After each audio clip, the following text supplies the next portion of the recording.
Good morning. My name is Mrs. Zeke and this is 5th and 6th grade English.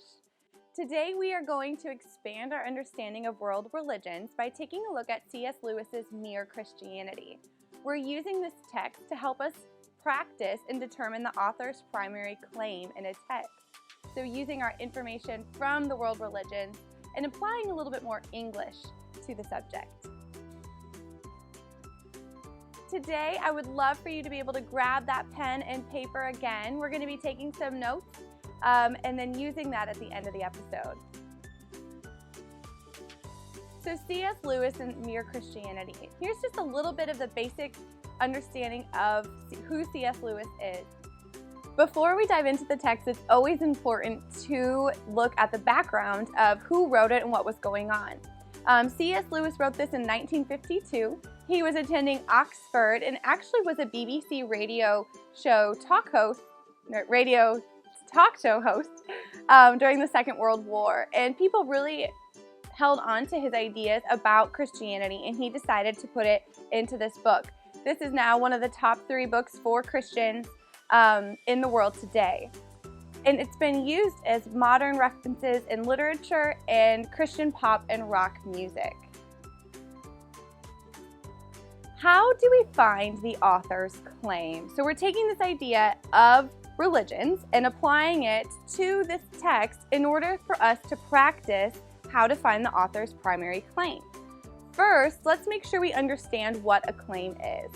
The definition of claim is the assertion that someone is trying to make and they establish is true. For example, if I were to tell you the best season is spring, that is my claim. Whether or not you agree doesn't matter because my claim is that the best season is spring.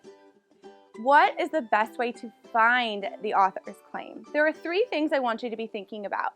Make sure you know what the text is saying. You cannot identify the claim until you understand the passage. Then identify the author's purpose for the text. Why did he or she write it?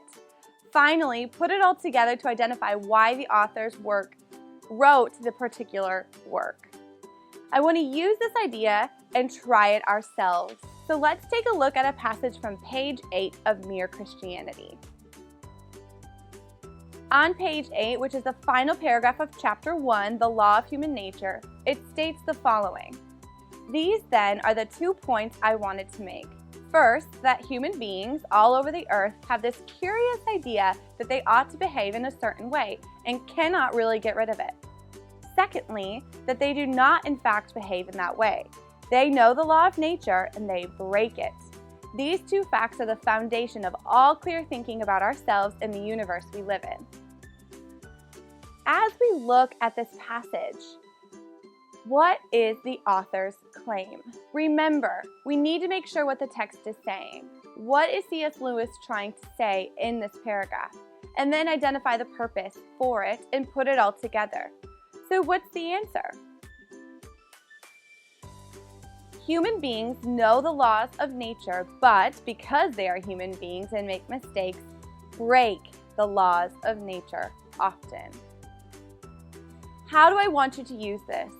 Practice. As you read, as you're in class, as you're picking up that favorite novel before bed, ask yourself, what is the author's claim? If you haven't already done so, find out more about who the author is, when it was written, and what was going on in that time period. And then remember, we've been building on this idea for the past few episodes. We've talked about main idea, we've talked about theme. Now you can put that all together and help find the author's claim. Keep up the good work, and we'll see you next time.